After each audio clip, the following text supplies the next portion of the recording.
नमस्कार बंधुरा दितिर रान्नाघर with blog चैनेले आपनादेर प्रत्येकके स्वागत। देखुन आजके निये चले एसेछि कचु आलू और बेगुन दिए एकदम पातला गरमेर तृप्तिदायक एकटा माछेर झोल। आजकेर एई माछेर झोलटा आमि सरपुटी माछ दिए करेछि, आपनारा जे कोनो माछ दिएई करते पारेन। तो चलुन एई पातला माछेर झोलटा आमि किभाबे करलाम देखे निन। तो सरपुटी माछेर पातला झोल करार जन्य कड़ाइते तेल दिए दिएछि। तेलटाके आगे खूब सुंदर करे गरम करे माछगुलो भेजे नेब।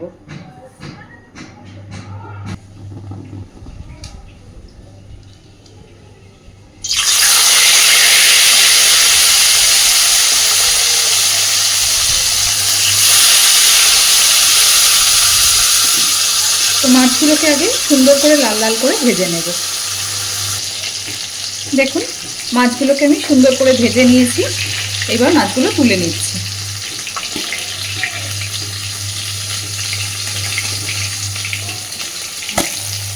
सामनेई गरमकाल आसছে আর গরমকালে কিন্তু এই রকম ধরনের পাতলা মাছের ঝোলই খেতে সবথেকে বেশি ভালো লাগে, শরীরের পক্ষেও সেটাই ভালো।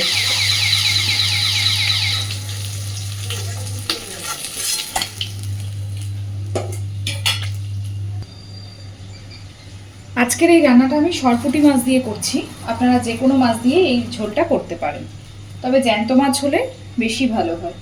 আমি একবারেই বসাবো ঝোলটা আজকে, তো ওই জন্য প্রথমেই এই তেলেই ফোড়নে দিয়ে দিচ্ছি একটু 5 ফোড়ন।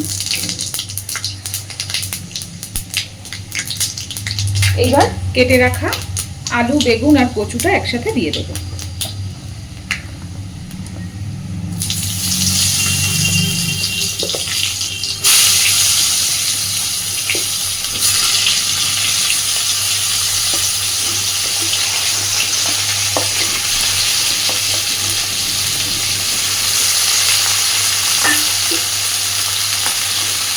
আপনারা কিন্তু চাইলে এই পর্যায়ে শুধু সবজিটা ভেজে আগে ঝোলটা করে নিয়ে পরে সোমবারা দিতে পারেন 5 ফোড়নের, কিন্তু আমি এখানে একসাথেই করছি।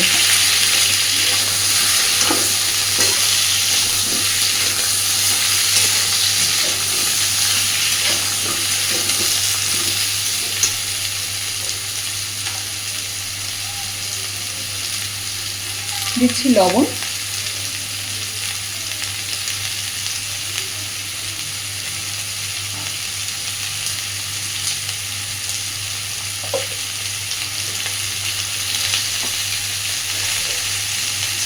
এবার দিচ্ছি হলুদ গুঁড়ো,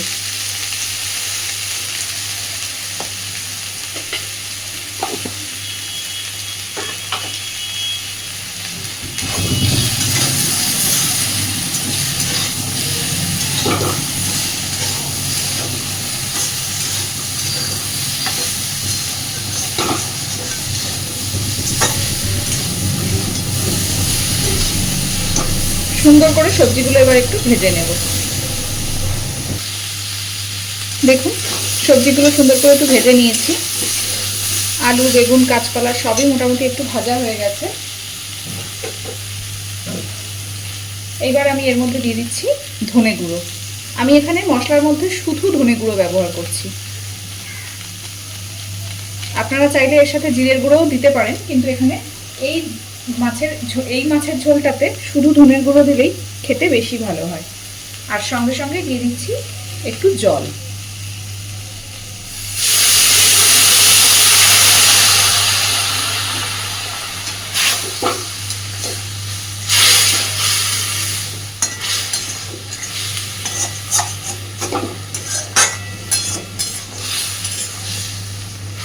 সুন্দরভাবে সবকিছুকে মিশিয়ে দিলাম। এখানে ধনে গুঁড়োটা দেওয়ার পরে আমি আর কষাবো না, এই ঝোলটা যতটুকু জলটা দিয়েছি দিয়ে ধনে গুঁড়োটাকে গুলে নিয়েছি সব কিছুর সাথে। এইবার ঝোলের পরিমাণে জল দিয়ে দেব।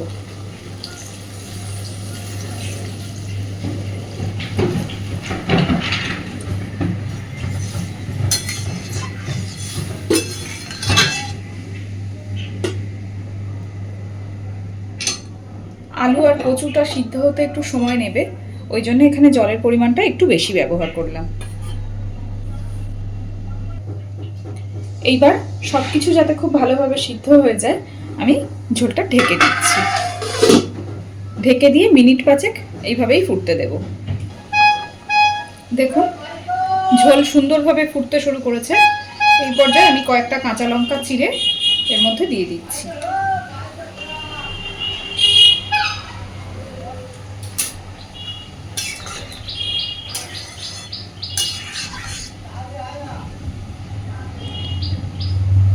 কচু কিছুটা সিদ্ধ হয়ে এসেছে, বেগুন তো অলরেডি তাড়াতাড়ি সিদ্ধ হয়ে যায়,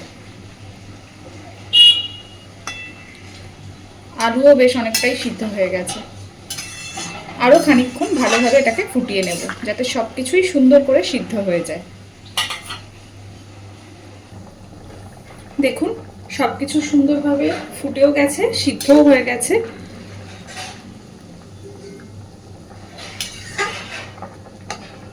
সুন্দর সিদ্ধ হয়ে গেছে আলু কচু সব কিছুই। ঝোলটাও ফুটে একটু কমে গেছে। এই পর্যায়ে আমি ভেজে রাখা মাছগুলো দিয়ে দিচ্ছি।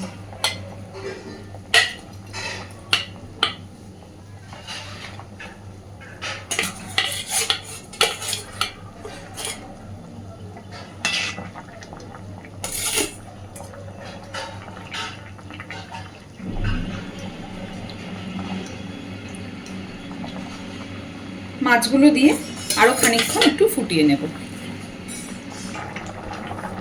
দেখুন মাছের ঝোল কিন্তু একদম রেডি। কচুটাও দেখুন কি সুন্দর সবকিছু সিদ্ধ হয়ে গেছে, একদম গলে যাচ্ছে।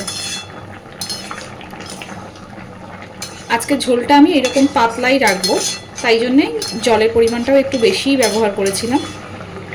তো এই একদম সহজভাবে পাতলা আলু বেগুন কচু দিয়ে মাছের ঝোল আপনাদের কেমন লাগলো অবশ্যই আমাকে জানাবেন। আর এখানে আরেকটা কথা বলি, আপনারা কিন্তু চাইলে এই ঝোলটার মধ্যে বড়ি ভেজেও ব্যবহার করতে পারেন, তাতেও খেতে আরও বেশি ভালো হবে, বা নামানোর আগে একটু ধনেপাতা কুচিও ব্যবহার করতে পারেন। আমি আজকের এই ঝোলটা একদম সিম্পলভাবেই রাখছি, যেহেতু সামনে গরমকাল আসছে। তো এইভাবে মাছের ঝোল বানিয়ে খেলে কিন্তু শরীরও ভালো থাকবে, খেতেও খুবই ভালো হয়। তো চলুন এবার আমি গ্যাসের ফ্লেমটা অফ করে দিচ্ছি। তো আমার এই সিম্পল মাছের ঝোলটা বাড়িতে অবশ্যই একবার ট্রাই করবেন। আর প্লিজ আমার চ্যানেলটাকে লাইক শেয়ার এবং সাবস্ক্রাইব করে আমার পাশে থাকবেন। ধন্যবাদ।